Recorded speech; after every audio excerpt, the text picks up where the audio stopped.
Bom dia, turma! Hoje nós vamos trabalhar a questão da memória e da história, mais especificamente a história do nosso município, o município de Capitão. Um povo sem memória é um povo sem história, e um povo sem história está fadado a desaparecer.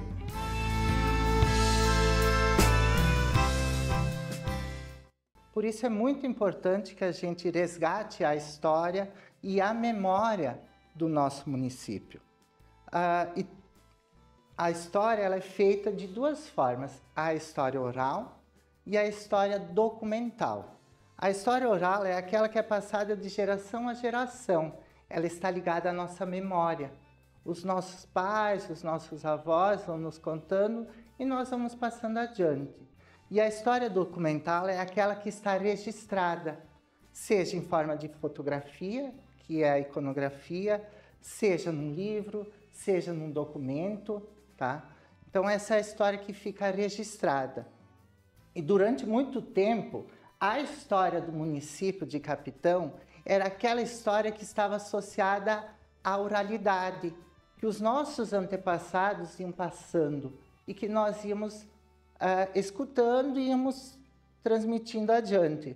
Até que lá pelas tantas se fez uma pesquisa documental, e se descobriu outra parte da história que até então não se sabia, porque também na história existem as lacunas, e essas lacunas elas vão sendo aos poucos preenchidas.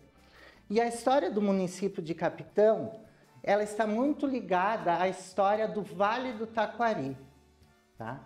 Porque o primeiro dono dessas terras foi Francisco Silvestre Ribeiro. E a família Ribeiro era uma família que tinha muitas concessões de terras aqui no Vale do Taquari. Por ser uma família influente, por ser uma família que tinha ligações com o governo provincial e também por ter títulos da Guarda Nacional. O primeiro da família foi o Vitorino José Ribeiro. Ele veio para cá, ele vai tomando posse da região, ele vai também ser o precursor da história do Vale do Taquari e, de certa forma, ele tem uma influência política muito grande. Ele era tenente-coronel da Guarda Nacional. E ele acaba chamando para a região o irmão dele, o Francisco Silvestre Ribeiro, que também era da Guarda Nacional, só que por sua vez ele era capitão. E ele recebe o título de capitão no dia 23 de novembro de 1846. O Francisco Silvestre Ribeiro, ele era filho do Fernando Rodrigues Braga, que na verdade o nome do pai dele era Reginaldo Silvestre Ribeiro, tá? E da mãe era Ana Teresa de Jesus. O Francisco Silvestre Ribeiro nasceu na região de Minas Gerais, e bem pequenininho, entre os 3 a 5 anos, ele veio com os pais para a região do Rio Grande do Sul. Primeiro ele vai para Estreito, depois para Osório, até chegar em Porto Alegre. E lá ele conhece a esposa dele, Ana de Oliveira Salazar, com quem ele tem 11 filhos ao todo, tá? Alguns faleceram quando crianças e alguns então acabaram casando, dando os netos, os bisnetos, chegando até as gerações atuais. O Francisco Silvestre Ribeiro ele adquire em 1844 uma data. Uma data é um pedaço de terra na região onde hoje seria o município de Arroio do Meio. Na época chamava-se Fazenda São Caetano. E em 1846, próximo ali à Fazenda de São Caetano, ele recebe mais uma concessão de terras por parte do governo provincial. E acredita-se que dentro dessas terras que ele recebeu, que seria na época chamada de Seis Maria, estaria o município de Capitão. Na época, o município ele chamava-se Gramado de Capitão. Essa era a denominação que tinha. E esse nome aparece pela primeira vez no inventário de uma das noras do Francisco Silvestre Ribeiro, chamada Marquesa Balbina.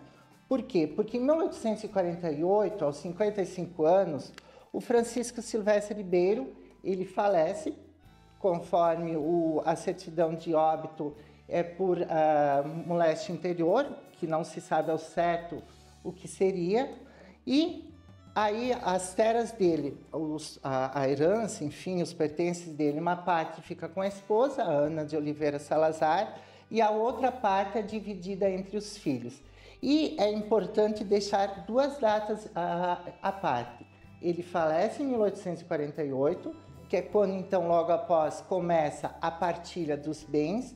Em 1850, a nível de Brasil, nós temos a Lei de Terras, que é quando vem associada a essa lei, vem os primeiros imigrantes para o território brasileiro e também para a região, consequentemente, do Vale do Taquari. E aí, os filhos do capitão Francisco Silvestre Ribeiro começam a venda dessas terras para os Fialhos de Vargas, para o Israel Ribeiro, e depois, então, vai passando pouco a pouco para os demais imigrantes que vêm para a região. Então, com o objetivo de resgatar a história do município de Capitão, hoje vocês vão iniciar um projeto especial.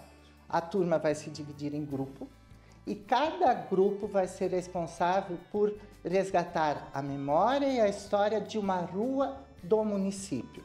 Sim, porque cada rua tem a sua história e cada uma dessas histórias merece ser contada. Então, este é o trabalho de vocês. Resgatar a história e a memória de uma das ruas do município de Capitão. Eu sou Miriam Gasparotto, eu nasci nessa comunidade há 70 anos atrás. Hoje eu sou professora aposentada, mas também atuo ainda na Escola Estadual de Capitão como professora do ensino médio. Eu sou Alcira Amas, nasci em Capitão também e estou vivendo até hoje ali. Fui agricultora, eu tive 6 filhos, criei eles e agora eu tenho já 91 anos, mas eu ainda estou ali.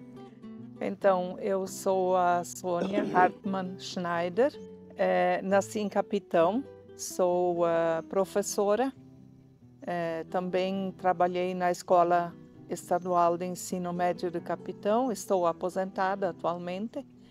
E nos primeiros anos do município, eu fui secretária municipal de educação. Então, eu sou Elemar Petri, nascido em Arroio do Meio, município mãe, filho de agricultor, e hoje estou aposentado como operador. Fui vereador Arroio do Meio também. E hoje nós estamos aí com 74 anos, mais ou menos forte ainda.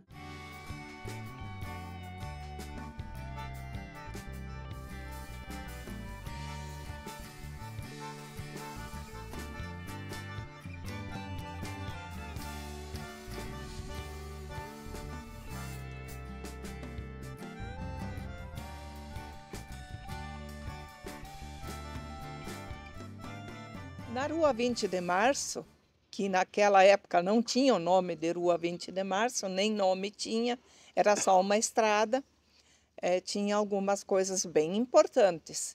Tinha o centro telefônico, o meu pai, o Beno Hartmann, construiu um salão de baile com cancha de bolão, embaixo tinha a cancha de bolão e bar, e em cima tinha o salão. E esse salão, ele foi desmanchado há pouco tempo, quando foi iniciada a construção da prefeitura nova, porque ele ficava exatamente no local onde hoje é a prefeitura.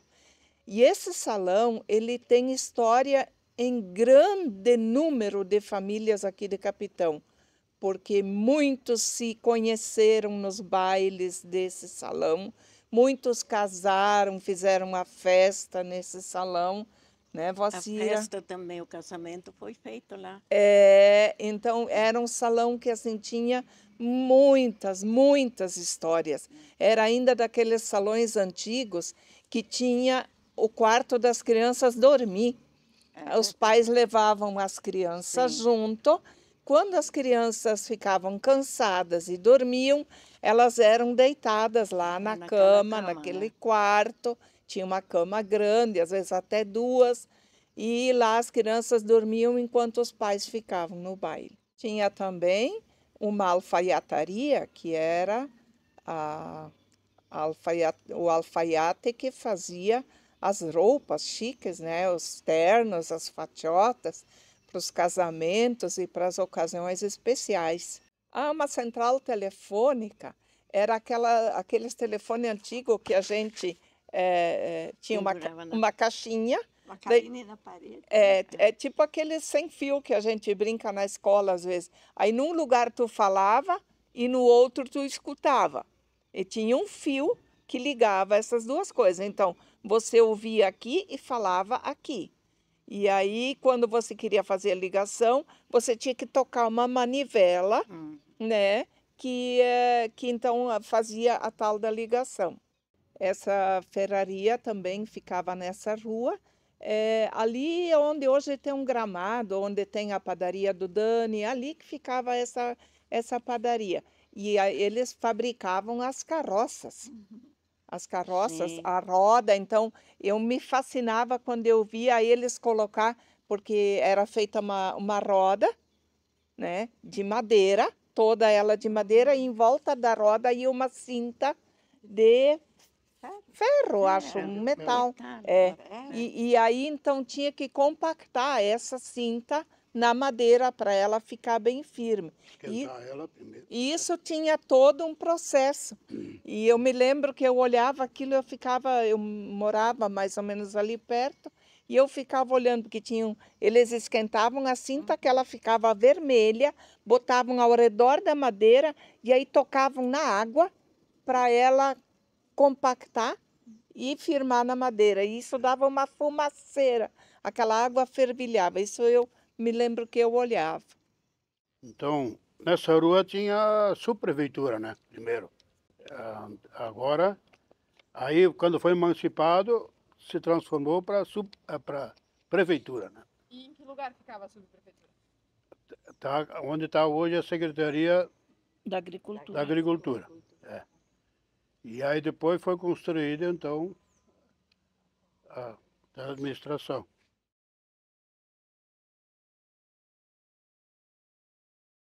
Então se resolveu, a partir do nome do capitão Francisco Silvestre Ribeiro, fazer uma pesquisa de quem era de fato este homem, de onde ele veio, se realmente existiu.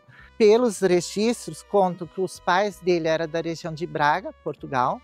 Eles emigraram de lá, então, para a região de Minas Gerais, primeiramente para o atual município de Caeté, na época se chamava Vila Nova da Rainha, e ali então teria nascido o capitão Francisco Silvestre Ribeiro. Na época só Francisco Silvestre Ribeiro, porque ele ganha esse título de capitão aqui no Rio Grande do Sul. Não se sabe ao certo se o capitão Francisco Silvestre Ribeiro veio para cá, para a região do que seria o Gramado de Capitão. O único registro que consta é uma carta que ele mandou ao presidente da província do Rio Grande do Sul, comentando que datada de 1842, dizendo então que ele veio até a fazenda de São Caetano para verificar como estava a sua propriedade. Vale lembrar que neste contexto de 1842, nós estamos no auge da Revolução Farroupilha. Então, provavelmente, venha dali aquela questão popular de que o capitão teria fugido para cá, mas na verdade ele veio ver como estava a sua fazenda, São Caetano, a sua propriedade, e verificar se estava tudo em ordem, em virtude que na época era comuns os ataques dos exércitos farroupilhas na região e em todo o território do Rio Grande do Sul. Eu acho que falar assim, sobre a história do nome de capitão, existem duas versões, né? Que é a parte da lenda e a parte oficial, que é a parte que está nos registros, né? A parte da história de capitão, o porquê o nome de capitão, estaria ligada ao capitão Silvestre Ribeiro, que ele foi o primeiro, seria assim um sesmeiro, né?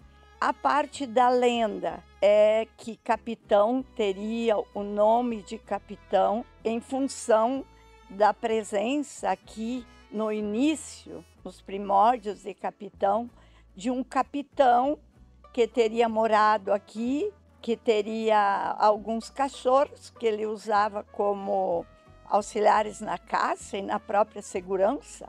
e que ele, quando esses cachorros morreram, ele teria enterrado os cachorros numa moeirão que era de cerca, que chamava o Marco, era capitão.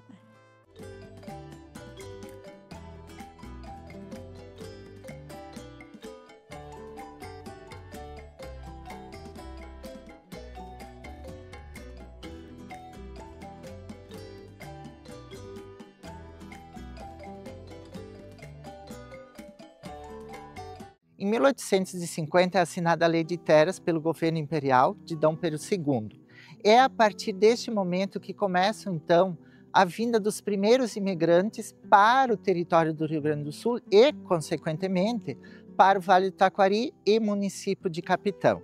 Então, as primeiras famílias que vieram para cá eram tanto de imigrantes alemães quanto italianos, por isso que a cultura do município é uma cultura mista.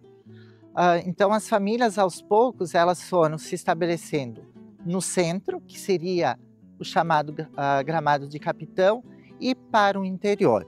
Entre essas famílias estão Nicolau Ames, Henrique Hartmann, Marcos Bioeu, Matias Gregório, que se estabeleceram a mais ou menos 2 quilômetros do Gramado para a região de Alto Palmas. Os Zanotelli, os Gasparotto, os Giaretta, a família De Lázari, que veio no mesmo tempo. E a partir desses primeiros imigrantes, vieram os demais e aos poucos, então, o município começou a ser povoado. E aí eles, como em todas as comunidades, a preocupação maior dos que vinham e dos que chegavam, né, desses imigrantes, era construir uma igreja ou um local onde eles pudessem se encontrar aos domingos e uma escola. E foi o que eles fizeram, então. Havia duas preocupações: a construção da igreja por parte dos imigrantes italianos e a preocupação com a construção de uma escola por parte dos imigrantes alemães. Então eles acabaram construindo a igreja junto com uma escola. E depois, então, mais adiante, construíram a igreja de pedra, que existe até hoje, onde é a atual Câmara Mortuária, e a escola São José.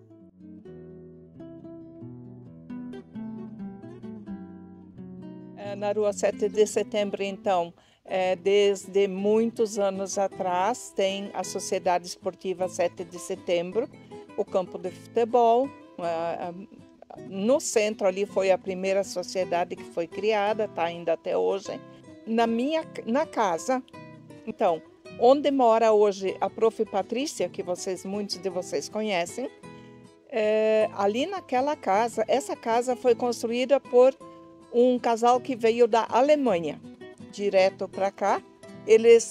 Veio primeiro a mulher e 2 filhos, e eles moraram num lugarzinho que eles alugaram, porque eles não conseguiram vir todos. Eles fugiram da guerra na Alemanha. Então vieram a mulher com 2 rapazes, e um tempo depois veio o marido com mais 2 rapazes. E quando ele veio, eles construíram aquela casa ali. Ela tem até assim um piso por baixo, onde eles tinham uma fábrica de queijo, e a parte de cima, então, onde eles moravam. E eu sempre tinha um pedrão ali perto da divisa e eu não sabia o que era. Descobri que ali eles haviam instalado um gerador que eles haviam trazido, que ele trouxe da Alemanha no navio, para colocar ali para movimentar as máquinas que ele tinha para fazer queijo e as coisas que ele fazia. E essa casa, ela existe hoje ainda. É uma das únicas que ainda tem na comunidade, que é bem original. Ela foi construída com barro, ela não tem cimento, ela tem barro e cal. O nome dela era Catarina Bayer e ele é Hans Bayer, né? Bayer. Ela trouxe muita gente ao mundo, né? E ela era uma espécie até de enfermeira, coisa assim, porque ela, quando alguém tinha um problema, alguma coisa, chamava a crete. E ela foi, assim, madrinha de inúmeras pessoas aqui de Capitão, inclusive minha. Minha também. Inclusive minha rua, né? Ali tem o colégio estadual, Para o sul tem a serraria antiga, né? Que era do velho Cândido Rizzi. Tinha uma ervadeira, lá que surgiu a primeira energia elétrica, lá e aqui na entrada marinheira. Né? Ali tem uma marcenaria aqui, perto do campo também, né? Que era do Vitório Daldon. Vitório Daldon, é. Eles tinham essa marcenaria, né? Ali, inclusive, fabricava os caixão para os mortos, móveis, coisas, né? Ali já eram os caixão um pouco mais elaborados. Essa abertura da casa que eu estou morando, foi ele que fez. Ali também é a casa do velho Beno Hartmann, né?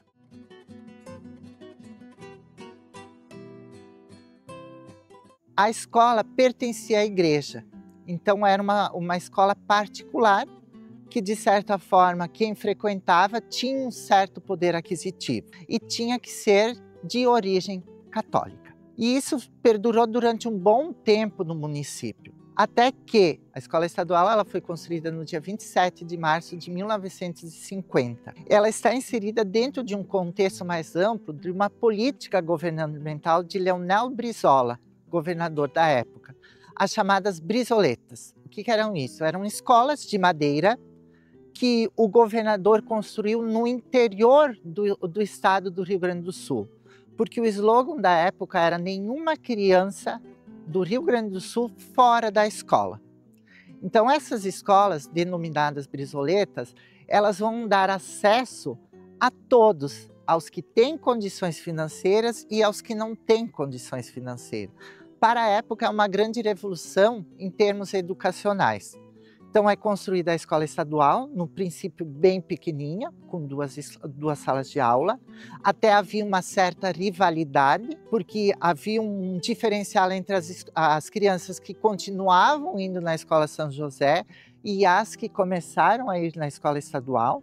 Os padres da época, inclusive, não viam isso com bons olhos, porque, afinal de contas, eles perdiam financeiramente. E era interessante que essas escolas eram as salas de aula, uma ou duas, conforme a demanda do local. E junto às salas de aula tinha um refeitório e a casa do diretor. Então, se vocês forem hoje para a escola estadual, onde está a parte administrativa do educandário, era a antiga residência do diretor. O primeiro diretor foi o Dario Arenhar, depois dele o Armando Ames e a professora Sueli Riz e a professora Lúcia. A professora Lúcia foi a última a residir na escola estadual, a família dela ali. Então é interessante falar com esses antigos diretores, porque eles vão narrando como era conviver com a família junto à escola. O primeiro nome era Escola Rural de Picada Capitão, e é interessante colocar que essas escolas, ao serem fundadas, elas tinham a função do processo de ensino e aprendizagem, mas também dentro de uma política maior, tinha a questão das aulas domésticas para as meninas e as aulas agrícolas para os meninos.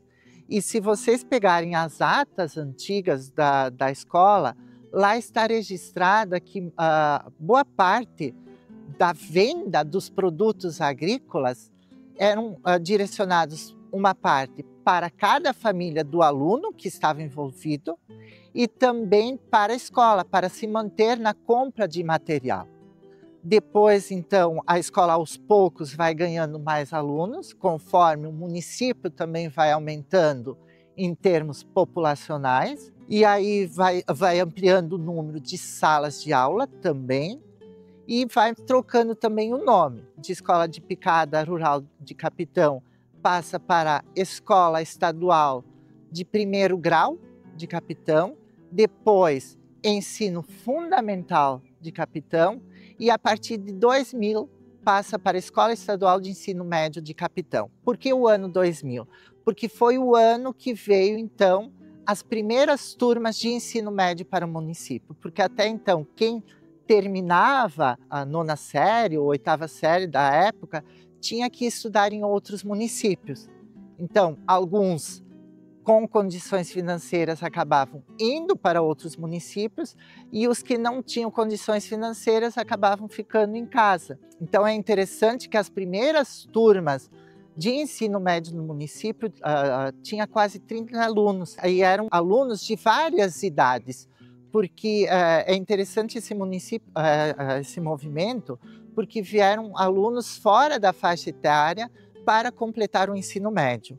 E também, nesse contexto dos idos 2000, a escola tinha o EJA, que era a Educação de Jovens e Adultos, o que permitiu com que muitas pessoas que não tinham completado o ensino fundamental completassem, inclusive de séries iniciais, aonde se alfabetizaram neste contexto. E aí, então, ali nos idos 2000, bem no início, era uma escola grande, porque era a única escola do município, e a partir deste ano, então, começa todo um processo educacional, não só a nível de município, mas também a nível de região, onde começa a se criar as escolas de educação infantil e também a escola municipal. A escola municipal ela é inaugurada em 2003 e aí, pouco a pouco, ela vai ampliando o número de séries. Agora ela funciona até o 9º ano, após a reforma educacional.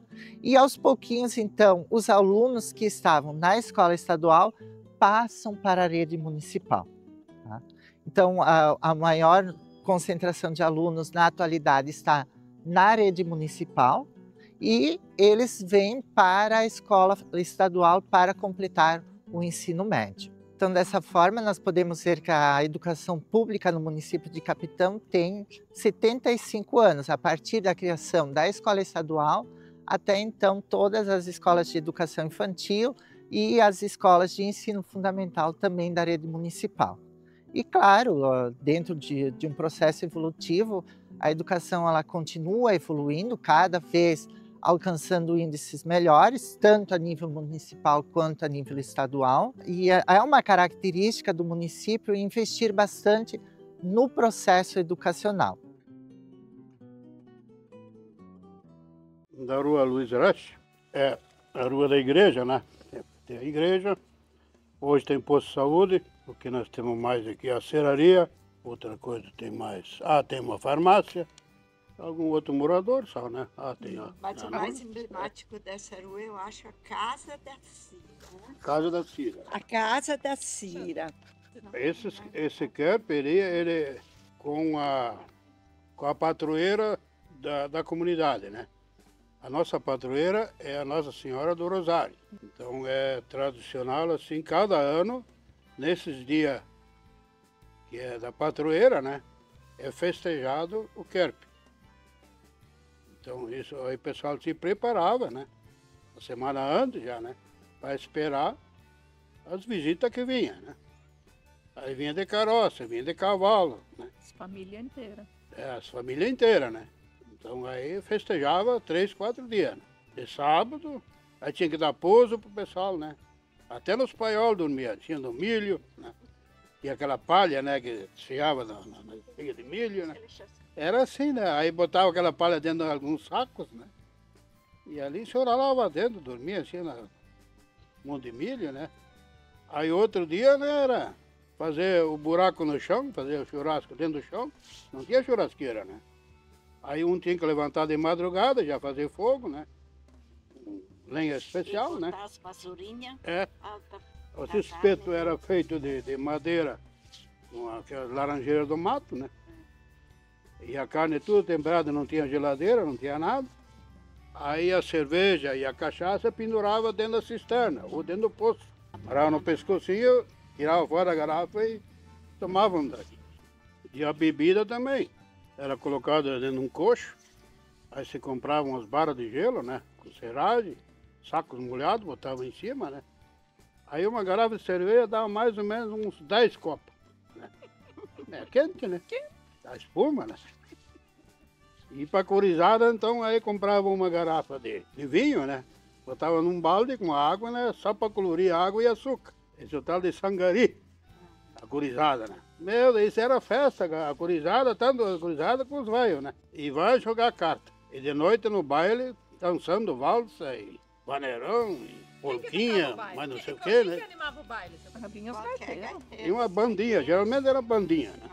Na época tinha futurista, os mais mais moderno. Mas assim, em festas normais, qualquer gaiteiro servia para o Turungo sair. Casamento, sim, aí era um gaiteiro, um violeiro. Viola nem existia na época. O que acontecia nesses bailes? Conta. Pauleira sempre, né? Isso nunca faltava. O pessoal ia se cobrar onde se encontrava, né? A bebida, né, faz isso.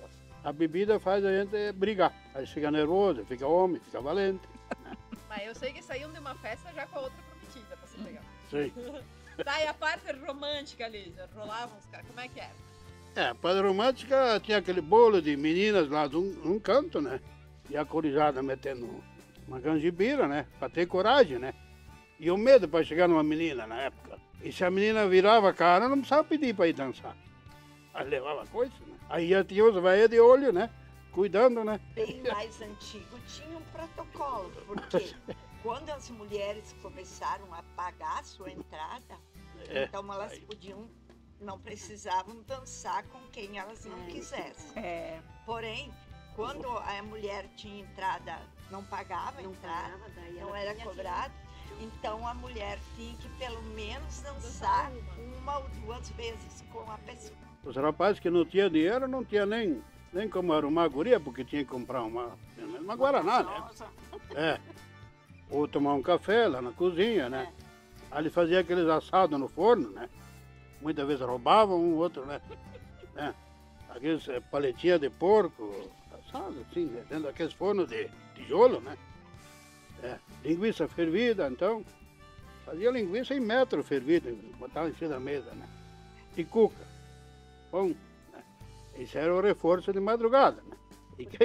E quem tinha uma guria levar para casa, né? E aí se namoravam pela estrada, né? E o baile ia até amanhecer, o sol levantava. Tá, mas nessa história acompanhar a menina para casa, o que era o máximo que acontecia? Olha, mas o que acontecia é chegar na casa dela e entregar ela para os velhos.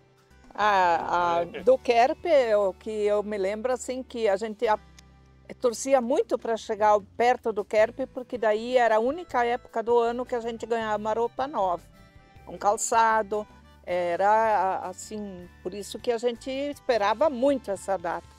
E aí a gente ia na costureira, a mãe comprava um tecido, a gente ia na costureira, daí a costureira tirava a medida e já dizia, daqui uma semana ou tal dia tu vem para provar, fazer a prova.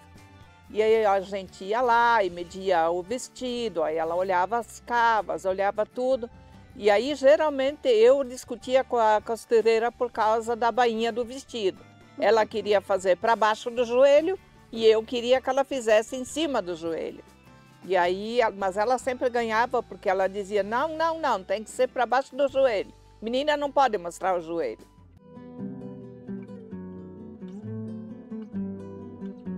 O Augusto Rita era casado com a dona Clara. Daí eles construíram ali uma casa comercial. Daí eles eram os negociantes ali, tomava conta de tudo. Ele até pediu paróquia para capitão, esse Augusto Rita, ele tinha dinheiro, o bispo aceitou tudo. Ele era dono de tropas, né? De cavalos, mulas, e onde eles transportavam as mercadorias.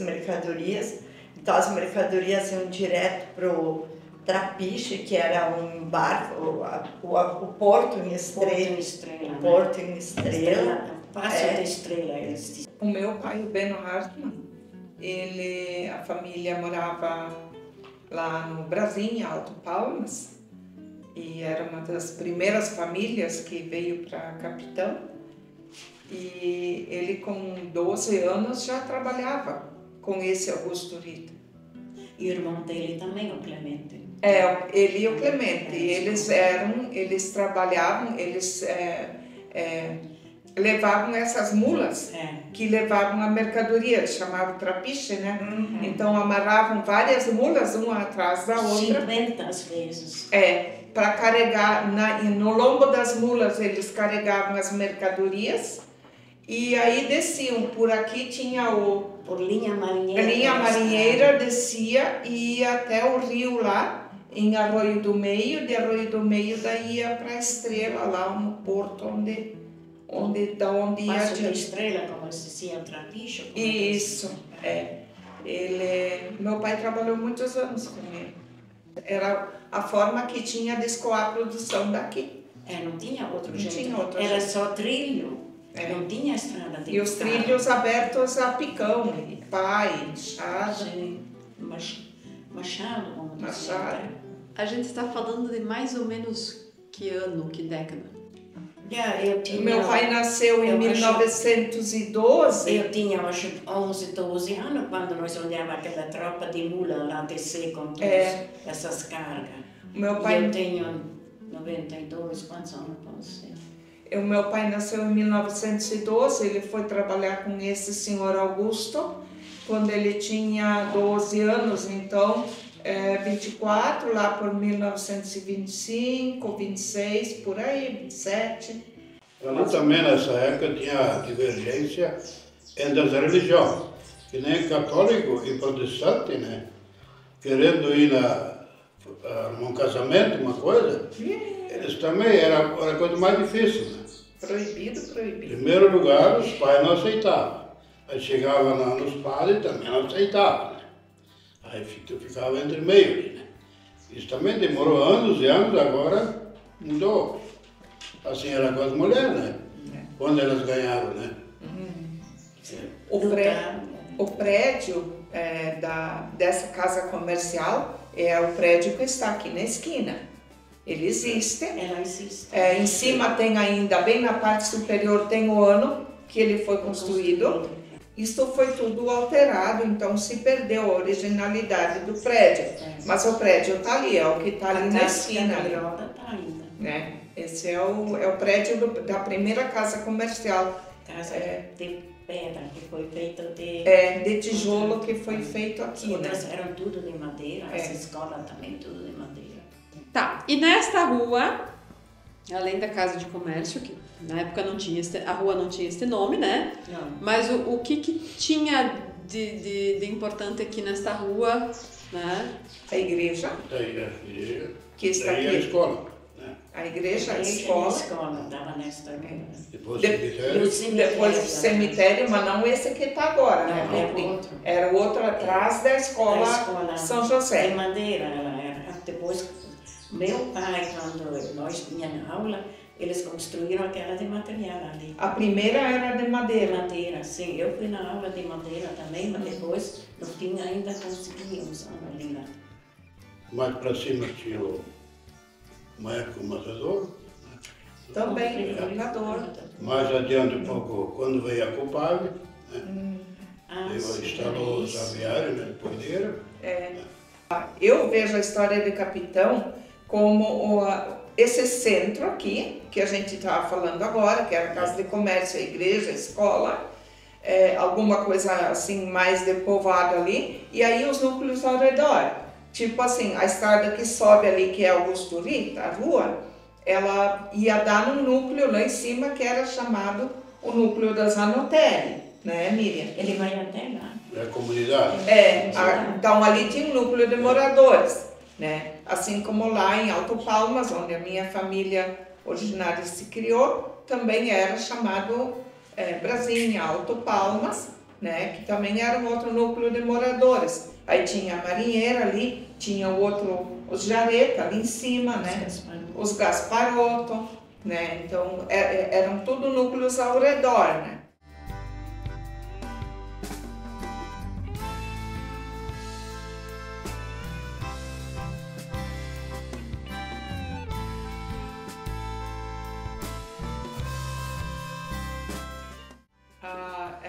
Começou a se sentir a necessidade de moradias, porque existia, como existe hoje também, uma deficiência muito grande na questão habitacional, porque já tínhamos então até alguma coisa de comércios e de fábricas, indústrias, mas não tinha mão de obra. Justamente. E aí a mão de obra queria vir, mas não tinha casa. Então a administração providenciou a compra de uma área de terra e o Petri fazia parte dessa parte ali das obras. Né? E ele foi iniciado então o primeiro loteamento popular, né? Casas pequenas, onde o município doava a área, né? E as pessoas tinham um modelo de construção que era, então... Cada um fazia, né? Aí envolvia a Caixa Econômica, né? Exato. Financiamento, né? E aí Esse logo foi, né? Isso foi, depois eu acho que já foi ampliado umas 4 vezes. Aqui também é o momento que a gente fala da emancipação, né? Que o bairro tem a ver, na rua, na avenida, tem a ver com o processo emancipatório, né? E o fato de se chamar, né, atribuir o nome imigrante, é porque justamente são pessoas que migravam para cá. Ou que foi aquele momento também que se colonizou o Paraná, Três Passos. Então, aquelas famílias que saíram, depois os filhos retornam e vão morar no bairro imigrante, né?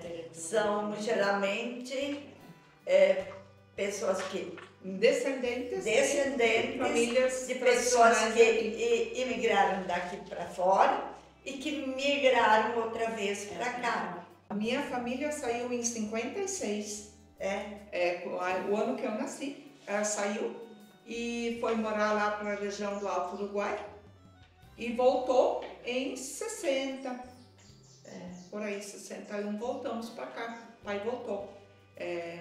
Mas muitos, a gente acompanhava famílias, até eles tinham por hábito naquela época, quando alguém saía de mudança, a comunidade se juntava, ia lá ajudar, carregar a mudança. E eu me lembro de muitas famílias que a gente então, vamos lá em tal lugar ajudar a carregar a mudança. E aí eles, né, teve gente que saía abanando, tchau, capitão, nunca mais, hoje estão de volta aqui. Mas também tem que se registrar que naquela época, vocês, né, capitão era muito pobre. As famílias eram paupérrimas, se passou muita necessidade, se passou muita fome, e as terras não produziam nada, era tudo morro, uma dificuldade, muita dificuldade. As famílias que ficaram aqui passaram por maus bocados. E aí o que acontece? As pessoas saíram. E com os anos, né, depois mesmo antes, porque a Copave veio antes, né, da emancipação. Então, com a vinda da Copave, que era uma cooperativa de agricultura, o que acontece? E aí que começa um novo ciclo de produção da terra. E aí as famílias começam a... Uma comparação, no caso, naquela época, né, você tem que trazer mão de obra de fora, né? Exato. Hoje, vou dizer hoje, nossa mão de obra vai fora. Inverteu. Pois é. É que na época, naquelas épocas não tinha, mas aqui nos colonos também não sabia como tratar a terra, né? Lá não tinha técnica agrícola. Hoje tem, né? Tem que fazer análise da terra, né? Tinha que fazer. Daí saber o que vai, é calcário, adubo, fósforo, lá a mínima coisa, né? E o colono, ele vai saber como, né?